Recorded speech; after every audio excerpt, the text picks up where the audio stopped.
Ty Cobb was the fastest player in baseball. He stole 892 bases.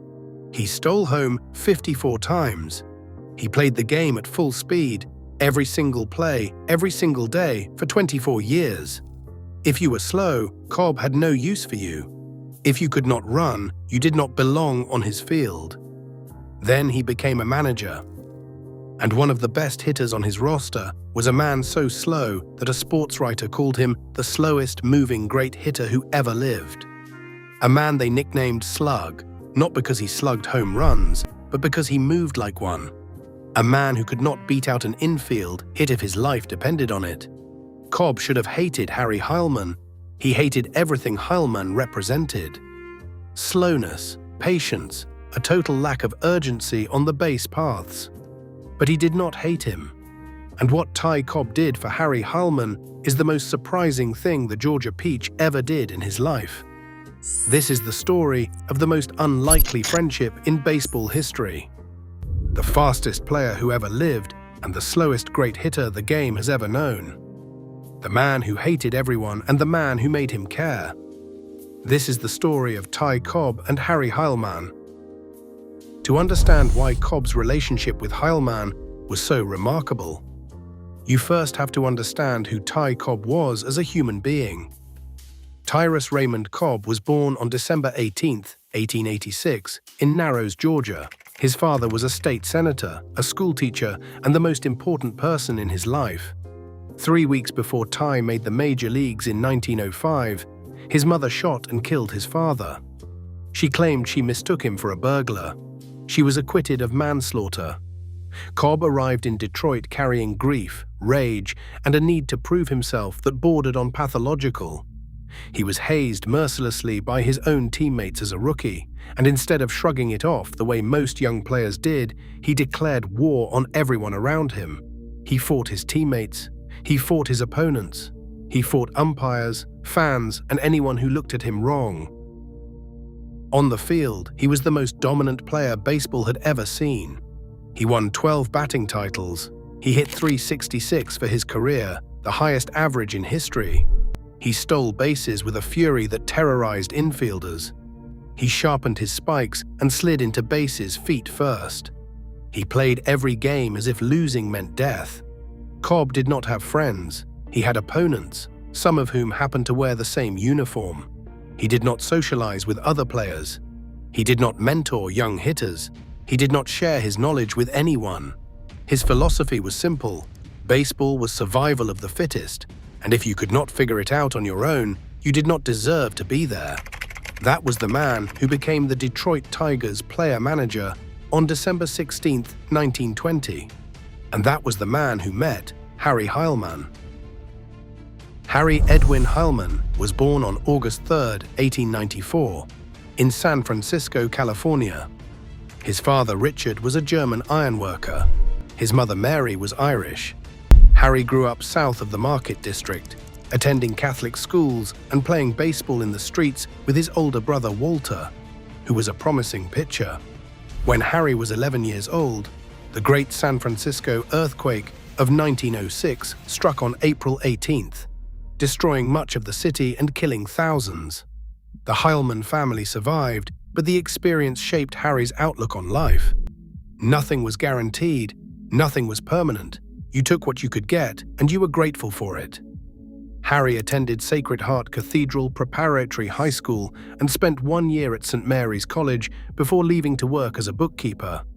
He was not a flashy kid. He was not a natural athlete the way Cobb had been. He was big, 6 feet tall and 210 pounds, with broad shoulders and thick hands. He looked more like a dock worker than a ball player, but he could hit a baseball. A former high school teammate recruited him to play semi-professional ball, and in his very first game, Heilmann drove in the winning run. A scout happened to be watching. He signed Heilmann to a contract with the Portland Beavers of the Pacific Coast League. After a stint in Portland and a return trip to the San Francisco Seals, where he hit .364 and helped win the Pacific Coast League title in 1915, Heilmann arrived in the major leagues with the Detroit Tigers. He was not impressive. His debut came on May 16, 1914, as a 19-year-old. He batted .225 in 69 games that first year and committed 6 errors in 31 outfield appearances. His fielding percentage was a miserable .870. He was big and strong, but lacked the instincts and athleticism that separated major leaguers from minor leaguers. The Tigers sent him back to San Francisco for the 1915 season to develop further. When he returned to Detroit in 1916, he showed improvement, hitting .282 with 30 doubles and 73 runs batted in. The numbers were respectable but not exceptional. He was slow, painfully slow. He ran the bases like a man wading through mud. On a team that featured Ty Cobb, the fastest man in baseball, and Sam Crawford, one of the great base runners of the dead ball era, Heilmann's lack of speed stood out like a spotlight on an empty stage. Hall of Fame sportswriter Tommy Holmes would later write the definitive assessment. Heilmann was never much faster than an ice wagon on the base paths. Without doubt, he is the slowest moving great hitter who ever lived. Cobb, who was the Tigers' star center fielder during Heilmann's early years, barely acknowledged his existence. "We were in the same batting order for several years before Cobb spoke to me," Heilmann later recalled. That was vintage Cobb. If you were not useful to him, you were invisible. From 1914 through 1920, Heilmann was a decent but unremarkable hitter. His career batting average through those 7 seasons was .293. He showed flashes of power and occasional stretches of excellence, but he was inconsistent. He hit .282 one year, then .320 the next, then slumped back to .276. He served in the Navy during World War I, missing half of the 1918 season. When he returned in 1919, he hit .300 for the first time in his career, suggesting that maybe there was more in the tank than anyone realized. But he was still slow, agonizingly slow. On a team that featured Ty Cobb, the fastest man in baseball, Heilmann's lack of speed stood out like a sore thumb. Cobb estimated that his own speed added 50 extra hits per year. Infield singles, bunts that rolled just past the pitcher, grounders that a faster man could beat out. Heilmann's slowness cost him the same number. 50 hits per year, gone simply because his legs could not carry him fast enough. If Heilmann had Cobb's speed, he might have hit .400 every season. But he did not have Cobb's speed. He did not have anyone's speed. He was an ice wagon, and everyone knew it. He was the kind of player who would have a perfectly respectable career, retire with solid numbers, and be forgotten within a decade. Nobody expected what happened next. On December 16, 1920, Ty Cobb reluctantly accepted the job as player-manager of the Detroit Tigers. He did not want the position. His friend Tris Speaker had just won the World Series as player-manager of the Cleveland Indians, and Tigers owner Frank Nevin thought Cobb could do the same. Cobb doubted it. He knew he did not have the pitching staff to compete for a pennant. Nevin was notoriously cheap, refusing to spend money on quality arms. Cobb would later blame his entire managerial record on Nevin's refusal to acquire the players he needed. But Cobb also knew he could not turn down the challenge. Ty Cobb never turned down a challenge. He accepted the job for $32,500, making him one of the highest-paid men in baseball for the dual role of player and manager. His management style was exactly what you would expect. He demanded that every player on his roster match his intensity. Most of them could not. He expected his hitters to bunt, steal, hit and run, and play the aggressive inside game that he had mastered. Most of them were not capable. He raged at pitchers who gave up home runs, screamed at fielders who made errors, and drove his players to the point of mutiny. But there was one area where Cobb was not just good. He was great. He was a tremendous batting instructor, perhaps the greatest hitting coach the game has ever seen. He understood the mechanics of the swing, the psychology of the at-bat, and the chess match between pitcher and hitter better than anyone alive. And when he looked at Harry Heilmann, he saw something that surprised him. Heilmann had a natural line drive swing that produced hard contact to all fields. He had enormous hands that generated bat speed. He had a patient approach at the plate and excellent pitch recognition. The raw materials were there. Heilmann just did not know how to use them. So Cobb did something that nobody expected. He took Harry Heilmann aside and began teaching him. Fred Haney, an infielder who joined the Tigers in 1922, described what he witnessed. "When I broke in, Cobb and Heilmann were having a tremendous race for the batting title," he recalled. "And suddenly Harry went into a month-long slump. Ty had Harry off in the corner of the park every day for hours before each game, trying to figure out ways to break him out of that slump. Ty was a tremendous batting instructor, and he pulled Harry out of it. Think about what this means. Ty Cobb, the most selfish, most competitive, most ego-driven player in baseball history, was spending hours of his own time coaching a teammate who was competing with him for the batting title. Cobb was actively making his rival better. He was helping a man beat him. He was sharpening the sword that would cut him. For Cobb, this was unthinkable behavior. He had never helped anyone in his life. He had never shared a single hitting secret with a teammate. He had watched young players struggle and fail without lifting a finger. But there was something about Heilmann that reached a part of Cobb that most people did not know existed.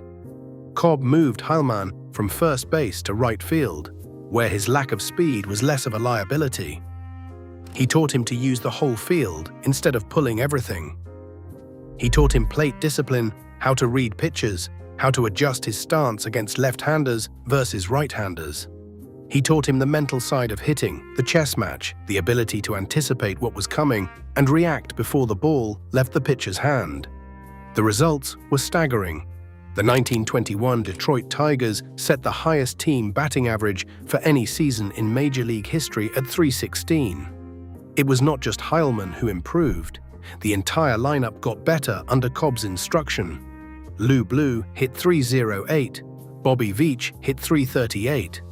Even utility players saw their averages jump. The Tigers finished third in the American League, up from seventh the year before. Fred Haney, who played for Cobb later, put it bluntly. Ty Cobb was a great manager. He took a bunch of punks and finished third in 22, second in 23, and third in 24, when he should have been deep in the second division. In 1920, the year before Cobb became manager, Heilmann hit .309. In 1921, Cobb's first year as manager, Heilmann hit .394. That is an 85-point jump in one season. It was one of the most dramatic single-season improvements in baseball history. Some attributed the improvement to the new live ball that had been introduced in 1920, which allowed outfielders to play deeper and created wider gaps for line drive hitters like Heilmann. But that did not explain why Heilmann had not hit like this in 1920, when the same live ball was in play. The difference was Cobb. The difference was the hours before the game, the adjustments to his stance, the mental discipline Cobb drilled into him every single day. And here is the remarkable part. Heilmann's .394 was good enough to win the American League batting title. He beat out the second-place finisher for the crown. The second-place finisher was Ty Cobb, who hit .389. The student had beaten the teacher. The slow hitter had beaten the fastest player in baseball. Harry Heilmann, the man Cobb had not spoken to for years, had just won the batting title that Cobb had owned for most of the previous 2 decades. Heilmann became the first right-handed batter to win the American League batting title since Nape Lajoie in 1910. It was not just a personal achievement. It was historic. The initial box scores and newspaper accounts actually showed Cobb winning the title. It was not until the official figures were released by the American League offices in December that Heilmann was confirmed as the champion. One can only imagine how Cobb felt, watching the title slip away on a technicality of scorekeeping. Cobb's .389 would have won the batting title in almost any other season. But he had created a monster, and the monster had devoured him. For a man as competitive as Cobb, being beaten by his own protege must have been agonizing. He hit .401 the following year, 1922, and still did not win the title because George Sisler hit .420. But Cobb did not stop coaching Heilmann. That is the remarkable part. A lesser man would have withdrawn the mentorship, would have stopped sharing his secrets with the player who was beating him. Cobb kept working with him. He kept refining his approach. He kept investing hours before every game, working on mechanics, discussing pitch sequences, analyzing opponents. Whatever jealousy Cobb felt, and he certainly felt it, he never let it stop him from teaching. Heilmann won the batting title again in 1923, hitting .403. He became one of only 5 players in American League history to hit 400 in a season. The others were Ty Cobb, Nap Lajoie, George Sisler, and Ted Williams. Think about the company he was keeping. 4 of the greatest hitters who ever lived, and Harry Heilmann was among them. That same year, the Tigers' outfield became the stuff of legend. Heilmann played right field, Cobb played center. Bobby Veach, who had been driving in runs at an elite level for years, played left. Veach would soon be replaced by a young outfielder named Heilmann, creating the only all-Hall of Fame outfield the sport would ever see. In 1924, Heilmann dipped to .346. By his own absurd standards, it was an off year. By anyone else's standards, it would have been a career highlight. The strange pattern was emerging. Heilmann won the batting title in odd-numbered years and dipped slightly in even-numbered years. Nobody could explain it. Heilmann himself shrugged when asked about it. He just hit. Then in 1925, the batting title race produced one of the most dramatic finishes in American League history. Heilmann trailed Tris Speaker of the Cleveland Indians heading into the final week of the season. Speaker was 37 years old, a former batting champion and one of the greatest hitters of the dead ball era, and he was making one last run at the title. Heilmann needed a huge final weekend to overtake him. The final day of the season was a doubleheader against the St. Louis Browns on October 4, 1925. Heilmann came into the day trailing Speaker by a razor-thin margin. He needed hits. He got 6 of them, 6 hits in one doubleheader. He led the Tigers to a sweep and clinched the batting title at .393, 4 points ahead of Speaker. After the first game, several teammates suggested he sit out the second game to protect his average. Heilmann looked at them like they were crazy. He played the second game and kept hitting. He was not the kind of man who hid from competition. That was something he had learned from Ty Cobb. In that same doubleheader, Cobb himself pitched the final inning of the nightcap, retiring all 3 batters he faced on 3 pitches for a perfect inning. It was one of only 2 pitching appearances in Cobb's entire career. Cobb had been competing with Heilmann for the title too, hitting .378 down the stretch before finishing at .389. Once again, the mentor and the student were battling each other. Once again, the student won. In 1927, Heilmann won his 4th batting title, hitting .398. He had now won the crown in 21, 23, 25, and 27. Every other year, like clockwork. 4 titles in 7 seasons, each one over a runner-up who would eventually reach the Hall of Fame. He beat Cobb in 21. He beat the entire league in 23. He beat Speaker in 25. He finished 2 points short of 400 in 27. The pattern was so consistent and so bizarre that sportswriter Grantland Rice, the most famous sports writer in America, named Heilmann the premier scholar in the American League School of SWAT, ranking him ahead of both Cobb and Babe Ruth. Frank Menker, another writer, observed, "There is nothing picturesque, nothing highly colored, nothing bombastic or spectacular about his methods.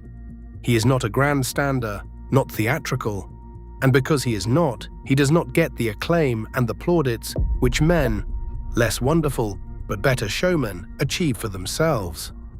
That was the tragedy of Harry Heilmann in a single paragraph. He was one of the greatest hitters who ever lived. and nobody outside of Detroit knew his name. Harry Grayson, another prominent sports writer, observed that Heilmann's lack of speed was the one thing that kept him from matching Rogers Hornsby as the greatest right-handed batter in baseball history. Cobb himself estimated that his own speed added 50 hits per year to his output. Heilmann's lack of speed cost him the same amount. If Heilmann could run, his 4 batting titles might have been 8. But Heilmann could not run. He was slow. He would always be slow. And he was still one of the greatest hitters who ever lived. From 1921 through 1927, the 7 seasons of Cobb's mentorship, Heilmann's batting averages were .394, .356, .403, .346, .393, .367, and .398. His 7-year average was .380. His on-base percentage averaged .452.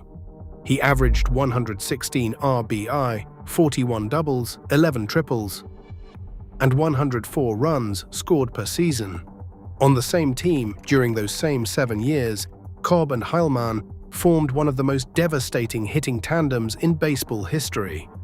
In 1923, they were joined by Heine Manouche in left field. All 3 outfielders, Cobb in center, Heilmann in right, and Manouche in left, would eventually be inducted into the Baseball Hall of Fame.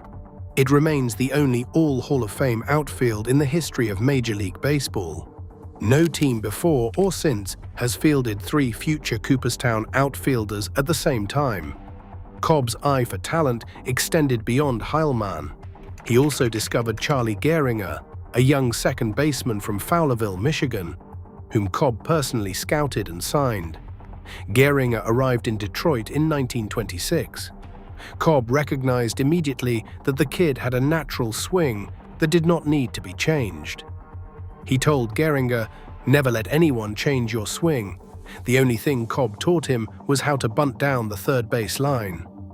Gehringer went on to win a batting title, earn an MVP award, and be inducted into the Hall of Fame. 2 Hall of Famers developed by a man the world considered incapable of human connection. Heilmann played his final game for the Tigers in 1929. Cobb had left after the 1926 season, spending his final 2 years with the Philadelphia Athletics. Heilmann was sold to the Cincinnati Reds and played his last major league game in 1932. He retired with a career batting average of .342, the 12th highest in baseball history, and the 3rd highest among right-handed hitters, behind only Rogers Hornsby and Ed Delahanty. He had 2,660 hits, 542 doubles, 183 home runs, and 1,543 runs batted in. Cobb himself declared, "People nowadays just do not realize how great a hitter Harry was." Next to Rogers Hornsby, he was the best right-handed hitter of them all. And Heilmann never forgot who had made him great. Unquestionably, the greatest ball player who ever lived, by far, Heilmann told reporters in 1939. "No other man I have ever known had Ty Cobb's frenzy for excellence, his self-discipline, or his tremendous application. I call him the best friend I ever had in baseball." The best friend I ever had in baseball. From a man who did not speak to Heilmann for the first 6 years they played together. After retirement, Heilmann's life took unexpected turns. He ran for Detroit City Treasurer in 1933 against the incumbent Charles Williams and was trounced, losing by nearly 70,000 votes. Politics was not his game. The Great Depression wiped out his savings from baseball, the same way it had destroyed the Philadelphia Athletics dynasty and bankrupted millions of ordinary Americans. He tried various business ventures, including organizing a semi-professional team that toured smaller Michigan cities, but none of which truly succeeded. He was a ball player, not a businessman, and the world outside the diamond was not as kind to him as the batter's box had been. In 1934, salvation came in an unlikely form. Heilmann was hired as a radio broadcaster for the Detroit Tigers on station WNYZ, part of the Michigan Radio Network. He was terrible at first. He spoke in slang. He stumbled over words. He dropped the letter R from the end of words, calling pitcher Hal Newhouser, Newhouser, and Bob Feller, Fellar. One writer compared his early broadcasts to a Boy George performance at the Metropolitan Opera. He was as unpolished on the air as he had been polished at the plate. But Heilmann did what he had always done. He worked. He recognized his flaws and took speech lessons to improve his delivery. He studied the craft of broadcasting the way Cobb had taught him to study the craft of hitting. Slowly, methodically, he got better. Within a few years, he had developed a calm, objective broadcasting style that became beloved across the entire state of Michigan.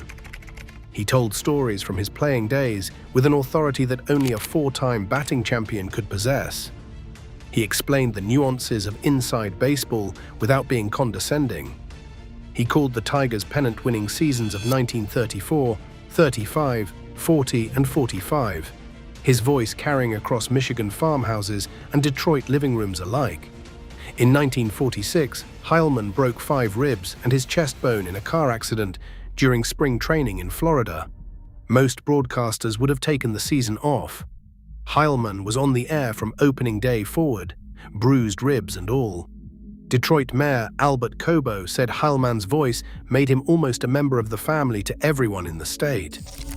For 17 years, from 1934 to 1950, Harry Heilmann was the voice of the Detroit Tigers.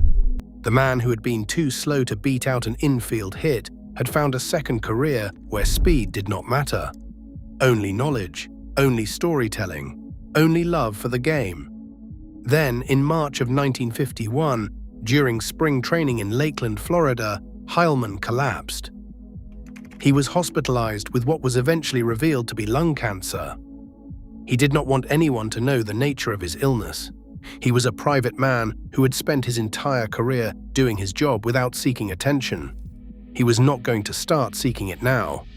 Tigers owner Walter Briggs flew Heilmann back to Detroit on his private plane. He was admitted to Henry Ford Hospital, where he remained for weeks. He rallied briefly in May and was released. He returned to the broadcast booth in early June, sharing duties with Ty Tyson and Paul Williams, his voice weaker but his knowledge as sharp as ever. On June 24th, he was hospitalized again. This time, he would not come home. Across Detroit and across Michigan, thousands of fans who had listened to Heilmann's voice for nearly 2 decades sent letters, telegrams, and cards to the hospital. They did not know the specifics of his illness. They only knew that their broadcaster, the man who had made Tigers baseball feel personal and intimate, was fighting for his life. Meanwhile, Heilmann's candidacy for the Baseball Hall of Fame had been gaining momentum. He had received 52.1% of the vote in 1950 and 67.7% in 1951. He was getting closer, but the 75% threshold still eluded him. Ty Cobb, now in his 70s and living in retirement, launched a campaign to hold a special election so that Heilmann could be inducted into the Baseball Hall of Fame before he died. It was an extraordinary effort from a man who had spent his entire life focused exclusively on himself. Cobb enlisted the support of Arthur Daly of the New York Times, the most influential sports columnist in America, and H.G. Sulsinger of the Detroit News, who had covered both Cobb and Heilmann throughout their careers. He lobbied Hall of Fame officials in Cooperstown. He called in every favor he had accumulated over a half-century in baseball. He wrote letters. He made phone calls. He was relentless, the same relentless energy he had once devoted to stealing bases now channeled into saving his friend's legacy. The campaign gathered momentum. But the Hall of Fame's voting procedures could not be changed fast enough. The bureaucracy moved slowly. Heilmann was dying fast, but Cobb did something else, something that revealed a side of him that the baseball world had never seen and would never see again. He visited Heilmann in the hospital. The 2 old teammates sat together in that room at Henry Ford Hospital. Cobb, the man who had terrorized opponents and alienated teammates for 24 years, looked at his dying friend and told him that he had been elected to the Baseball Hall of Fame. It was not true. Heilmann had not received enough votes. The special election had not been held. The paperwork had not been filed. But Cobb wanted his friend to die with that knowledge. He wanted the man he had coached, had competed against, had ignored for 6 years, and then taught for 6 more, to leave this world believing that his greatness had been recognized by the people who mattered. It was a lie. It was also the most selfless thing Ty Cobb ever did in his entire life. Harry Heilmann died on July 9, 1951, at Henry Ford Hospital in Detroit. He was 56 years old. He died 3 days before the All-Star game at Briggs Stadium, the game he had been chosen to broadcast before his illness took him. Commissioner Happy Chandler had personally selected Heilmann for the honor. It would have been the biggest broadcast of his career. Instead, the game began with a moment of silence in his honor. Across Michigan, fans who had listened to his voice for 17 years mourned him like a member of their own family. 6 months later, in January of 1952, Harry Heilmann was elected to the Baseball Hall of Fame with 86.75% of the vote, 203 of 234 ballots. Cobb's lie had become the truth. The man who never ran fast enough had finally arrived where he belonged. Heilmann's widow represented him at the induction ceremony that summer. His plaque hangs in Cooperstown alongside the plaque of the man who taught him to hit. The story of Ty Cobb and Harry Heilmann is not a story about baseball. It is a story about the most difficult man in baseball history finding one person he was willing to help, one person he was willing to be patient with, one person who brought out something in Cobb that nobody else ever could. Cobb hated slow players. He despised anyone who could not match his intensity, his speed, his relentless drive. He spent his entire career punishing anyone who could not keep up. But Harry Heilmann could not keep up. He was never going to run the way Cobb ran. He was never going to steal bases or beat out infield hits or terrorize pitchers with his speed. He was an ice wagon on the base paths, the slowest great hitter who ever lived, and Ty Cobb loved him for it. Not because Heilmann was fast, not because Heilmann was flashy, but because Heilmann listened. Because Heilmann worked. Because Heilmann took everything Cobb taught him and turned it into a .342 career average and 4 batting titles and a place in the Hall of Fame. Cobb spent his whole life believing that nobody could match his standard. Heilmann proved him right. Nobody could match Cobb's speed. Nobody could match his intensity. Nobody could match his fury. But Heilmann matched his batting average. And he did it without running a single step faster than he had to. That was enough for Ty Cobb. The man who hated everyone found one person worth teaching. The man who never showed kindness told one final lie to make a dying friend smile. The fastest player who ever lived, and the slowest great hitter who ever lived. Teammates, rivals, teacher and student. And in the very end, the best of friends. Like and subscribe for more baseball documentaries. Until next time.